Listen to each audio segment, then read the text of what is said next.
ಸದ್ಗುರುನಾಥ್ ಮಹಾರಾಜ್ ಕಿ ಜೈ. ಇಂದ್ರನು ದೇವತೆಗಳ ರಾಜನೆಂಬ ಅಹಂಕಾರದಲ್ಲಿ ಮುಳುಗಿದ್ದ ಹಾಗೂ ಎಲ್ಲ ದೇವತೆಗಳು ತಮ್ಮ ತಮ್ಮ ಕಾರ್ಯದಲ್ಲಿ ಶ್ರೇಷ್ಠ ಎಂಬ ಭಾವನೆಯಲ್ಲಿದ್ದರು. ಇದನ್ನು ಮನಗಂಡ ಪರಮಾತ್ಮನು ದೇವಸಭೆಯಲ್ಲಿ ಒಂದು ವಿಚಿತ್ರ ಯಕ್ಷನ ರೂಪದಲ್ಲಿ ಪ್ರತ್ಯಕ್ಷನಾದನು. ಈ ಯಕ್ಷನ ರೂಪವನ್ನು ಕಂಡು ದೇವತೆಗಳು ಯಾರಿರಬಹುದು ಎಂಬ ಸಂದೇಹದಿಂದ ತಮ್ಮ ತಮ್ಮದೊಳಗೆ ಮಾತನಾಡಿಕೊಳ್ಳುತ್ತಾ ಗದ್ದಲ ಎಬ್ಬಿಸಿದರು. ಇದನ್ನು ಗಮನಿಸಿದ ಇಂದ್ರನು ಎಲ್ಲರಿಗೂ ಸಮಾಧಾನ ಮಾಡುತ್ತಾ ವಾಯುದೇವನನ್ನು ಕರೆದು ಯಾರೆಂದು ತಿಳಿದು ಬಾ ಎಂದು ಆಜ್ಞಾಪಿಸುತ್ತಾನೆ.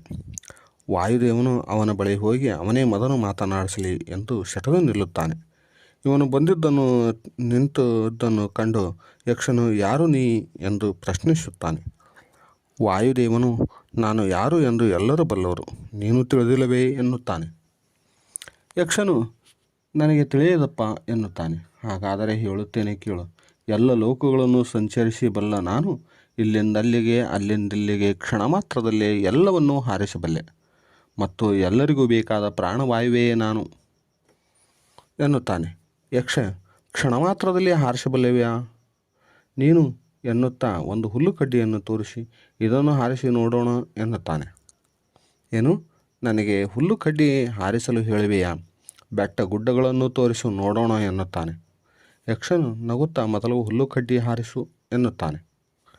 ವಾಯುದೇವನು ಹ್ಞೂ ನೋಡು ಎಂದು ಒಂದು ಕೈಯಿಂದ ಹಾರಿಸಲು ಹೋಗುತ್ತಾನೆ.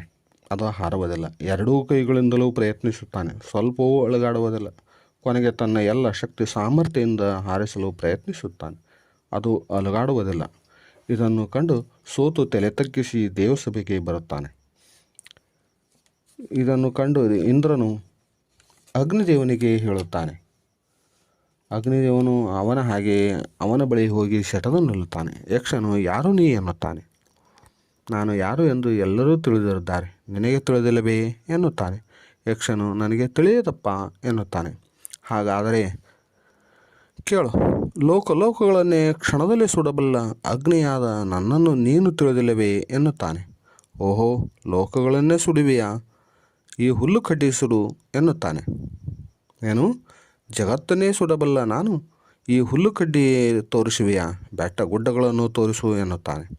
ಯಕ್ಷನು ಸದ್ಯಕ್ಕೆ ಇದೇ ಸಾಕು ಎನ್ನುತ್ತಾನೆ. ಹ್ಞೂ ನೋಡು ಎಂದು ತನ್ನ ಎಡಗೈಯಿಂದ ಅಗ್ನಿ ಬಿಟ್ಟು ಸುಡಲು ಪ್ರಯತ್ನಿಸುತ್ತಾನೆ. ಅದು ಸುಡುವುದಿಲ್ಲ. ತನ್ನ ಎರಡೂ ಕೈಗಳಿಂದಲೂ ಸುಡಲು ಹೋಗುತ್ತಾನೆ. ಅದು ಸುಡುವುದಿಲ್ಲ. ಕೊನೆಗೆ ತನ್ನ ಎಲ್ಲ ಶಕ್ತಿ ಸಾಮರ್ಥ್ಯದಿಂದ ಪ್ರಯತ್ನಿಸಿದರೂ ಅದು ಸುಡುವುದಿಲ್ಲ. ಸೋತು ತಲೆ ತಗ್ಗಿಸಿ ಅವನು ಹಿಂದೆ ಸರಿಯುತ್ತಾನೆ. ಇಂದ್ರನು ಇದನ್ನು ಕಂಡು ಇನ್ನೊಬ್ಬ ದೇವತೆಯನ್ನು ಕಳಿಸುತ್ತಾನೆ. ಅವನು ಯಕ್ಷನ ಬಳಿ ಹೋಗಿ ಭಕ್ತಿಭಾವದಿಂದ ಕೈಮುಗಿದು ಸ್ವಾಮಿ ನೀನು ಯಾರು ಇರುವಿ ಎನ್ನುತ್ತಾನೆ. ಆಗ ಯಕ್ಷನು ನಾನೇ ನೀನು, ನೀನೇ ನಾನು, ನನಗೂ ನಿನಗೂ ಭೇದವಿಲ್ಲ ಎನ್ನುತ್ತಾನೆ. ತಿಳಿಯಿತು ಸ್ವಾಮಿ ಎಂದು ಇಂದ್ರನ ಬಳಿ ಬಂದು ಆ ಯಕ್ಷನ ತಿಳಿಯುವ ಸಾಮರ್ಥ್ಯ ನನಗಿಲ್ಲ ಎನ್ನುತ್ತಾನೆ.